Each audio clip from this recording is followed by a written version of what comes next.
안녕하세요, 여러분. 오늘 정말 충격적인 뉴스가 터졌습니다. AI 칩 절대 강자. 엔비디아가 경쟁사 인텔에 50억 달러를 투자한다고 발표했어요. 우리 돈으로 약 7조 원입니다. 이게 얼마나 충격적이냐면 엔비디아와 인텔은 지금까지 치열한 경쟁을 벌여온 라이벌이거든요. 그런데 갑자기 손을 잡는다고? 뭔가 이상하지 않나요? 더 놀라운 건 이게 미국 정부가 인텔에 89억 달러를 투자한 지 불과 몇 주 만에 일어난 일이라는 점입니다. 분명히 뒤에 더 큰 그림이 있을 거예요. 오늘 저와 함께 이 거대한 거래에 숨겨진 의미를 파헤쳐 보겠습니다. 왜 엔비디아가 라이벌에게 돈을 주는 걸까요? 미국과 중국의 AI 패권 경쟁과 어떤 관련이 있을까요? 그리고 이것이 전 세계 반도체 시장에 어떤 변화를 가져올까요? 구독과 좋아요 잊지 마시고 끝까지 시청해 주세요. 게임 체인저의 탄생, 무슨 일이 일어났나? 먼저 정확히 무슨 일이 일어났는지 정리해 볼게요. 엔비디아가 인텔 보통주 50억 달러어치를 매입한다고 발표했습니다. 이는 인텔 전체 시가총액의 약 4% 정도에 해당하는 규모예요.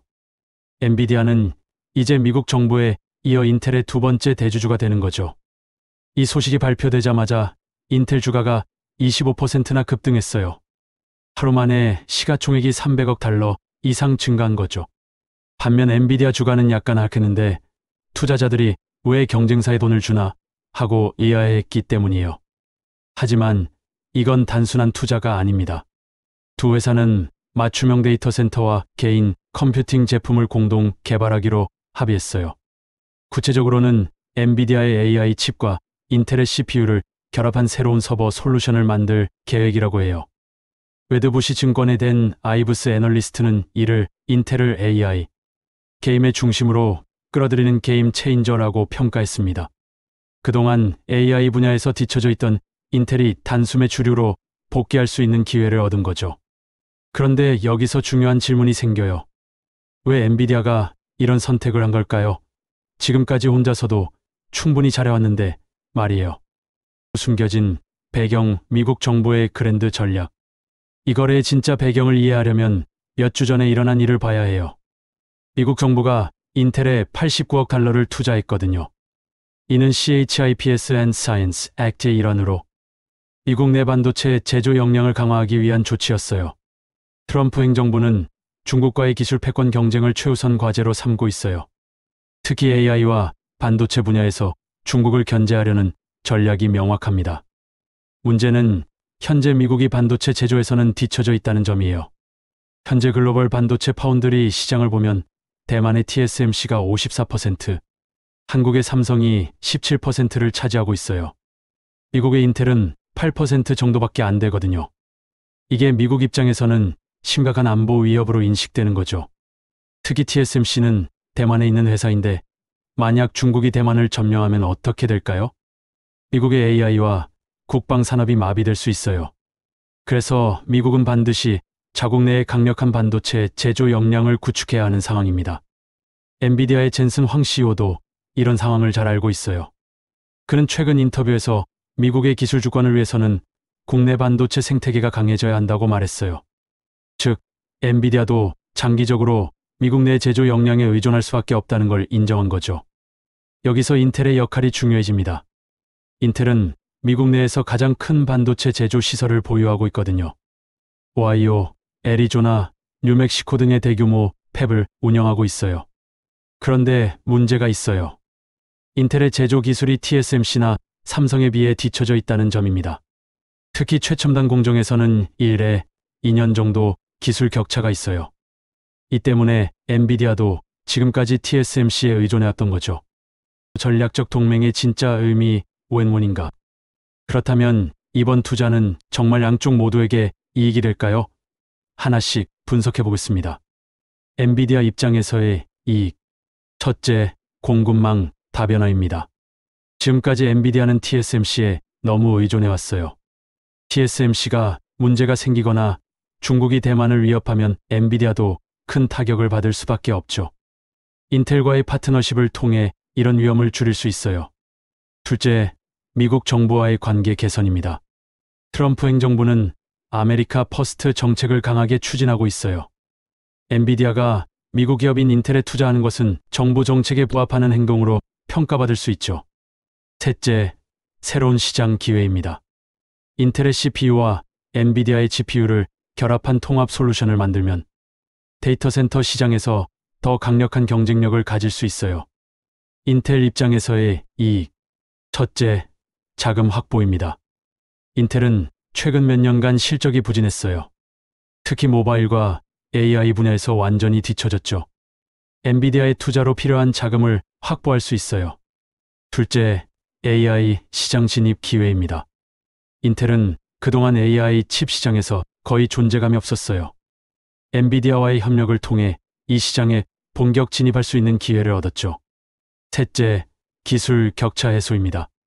엔비디아의 AI 기술과 인텔의 제조 기술을 결합하면 더 나은 제품을 만들 수 있어요. 하지만 위험 요소도 있어요.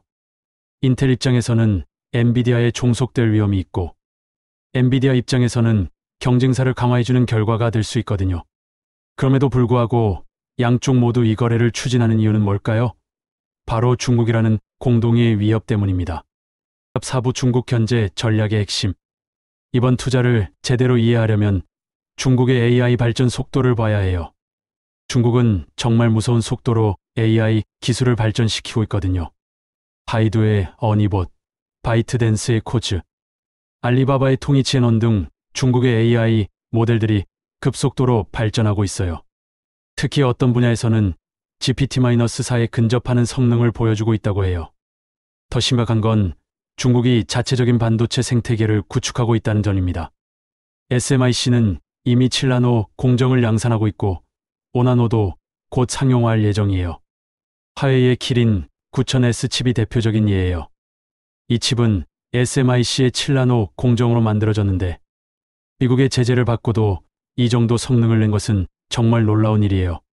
미국 입장에서는 이런 중국의 발전이 직접적인 위협으로 느껴질 수밖에 없어요.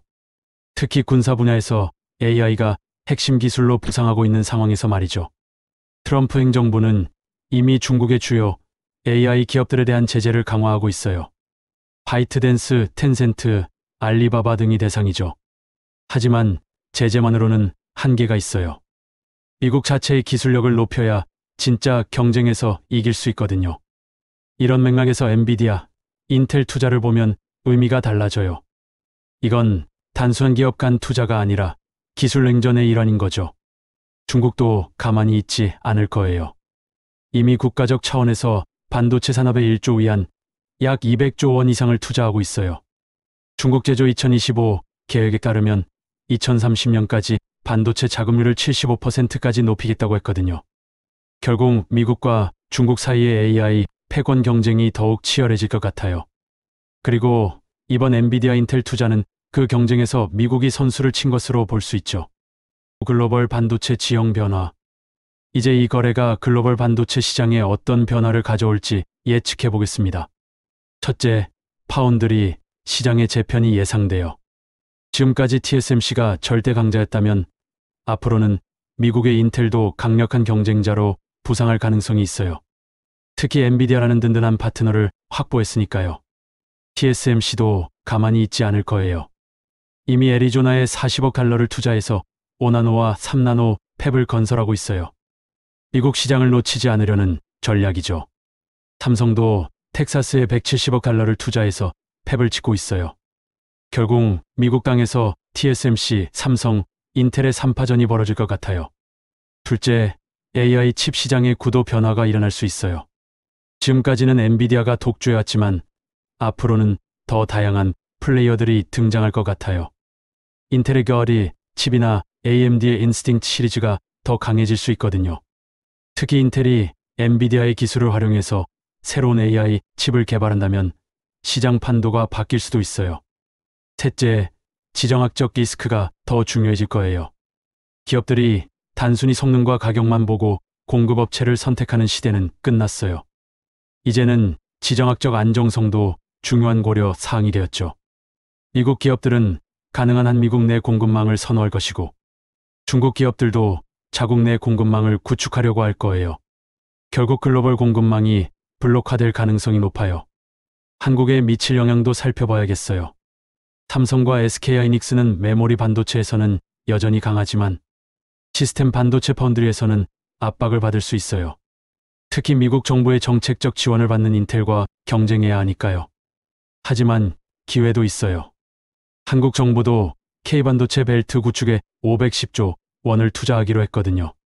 삼성의 평택라인이나 SK하이닉스의 용인 클러스터가 완성되면 충분히 경쟁력을 가질 수 있을 것 같아요. 투자자와 소비자에게 미칠 영향. 그렇다면 이 소식이 투자자들과 일반 소비자들에게는 어떤 의미일까요? 투자자 관점.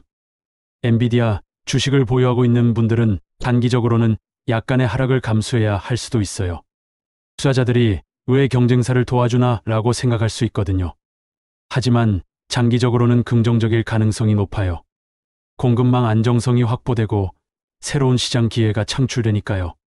특히 데이터 센터 시장에서 더 강한 경쟁력을 가질 수 있을 거예요. 인텔 주식은 이미 25% 급등했지만 더 오를 여지가 있을 것 같아요. 그동안 침체되어 있던 인텔이 AI 시장에 본격 진입할 수 있는 기회를 얻었으니까요. AMD나 퀄컴 같은 다른 반도체 기업들도 영향을 받을 거예요. 경쟁이 더 치열해지니까 혁신을 가속화해야 할 거고, 이는 투자자들에게도 기회가 될 수 있어요. 소비자 관점. 단기적으로는 큰 변화가 없을 거예요. 하지만 중장기적으로는 더 다양하고 성능 좋은 제품들을 만날 수 있을 것 같아요. 특히 데이터 센터나 클라우드 서비스 가격이 내려갈 가능성이 있어요. 공급업체가 다양해지면 경쟁이 치열해지고 그 혜택이 소비자에게 돌아올 수 있거든요. 게이밍이나 AI 애플리케이션도 더 저렴하고 강력해질 것 같아요. 엔비디아와 인텔이 협력해서 만든 새로운 제품들이 나온다면 성능 대비 가격이 더 좋아질 수 있어요. 다만 지정학적 리스크로 인한 가격 상승 압박도 있을 수 있어요. 미국과 중국 사이의 기술 분리가 진행되면 각국이 자체 공급망을 구축해야 하는데 이 과정에서 비효율이 발생할 수 있거든요. 결론, 새로운 시대에. 오늘 다룬 엔비디아 인텔 투자 소식을 한마디로 정리하면 기술 냉전 시대의 본격화라고 할 수 있어요. 이제 반도체는 단순한 상품이 아니라 국가 안보와 직결되는 전략 자산이 되었어요. 기업들도 순수한 경제적 논리만으로는 의사결정을 할 수 없는 시대가 왔죠. 미국은 중국을 견제하기 위해 자국 내 반도체 생태계 강화에 총력을 다하고 있어요. 엔비디아의 인텔 투자는 그런 전략의 핵심적인 한 수라고 볼 수 있죠. 앞으로 몇 년간은 이런 지정학적 경쟁이 더욱 치열해질 것 같아요. 미국, 중국, 그리고 한국과 대만을 포함한 아시아 국가들 사이의 기술 패권 경쟁이 본격화될 거예요. 투자자들은 이런 큰 흐름을 놓치지 말고 장기적 관점에서 투자 전략을 세워야 할 것 같아요. 그리고 우리나라도 이런 변화에 적극적으로 대응해서 반도체 강국으로서의 지위를 더욱 공고히 해야겠죠. 여러분은 이번 엔비디아 인텔 투자 소식을 어떻게 보시나요? 정말 양쪽 모두에게 이익이 될까요? 아니면 누군가는 손해를 볼까요? 댓글로 여러분의 생각을 들려주세요. 그리고 이런 글로벌 기술 뉴스 분석이 도움이 되셨다면 구독과 좋아요 부탁드려요. 다음 영상에서는 이 거래의 후속 상황과 다른 기업들의 대응을 더 자세히 다뤄보겠습니다. 시청해 주셔서 감사합니다. 행복한 하루 되세요.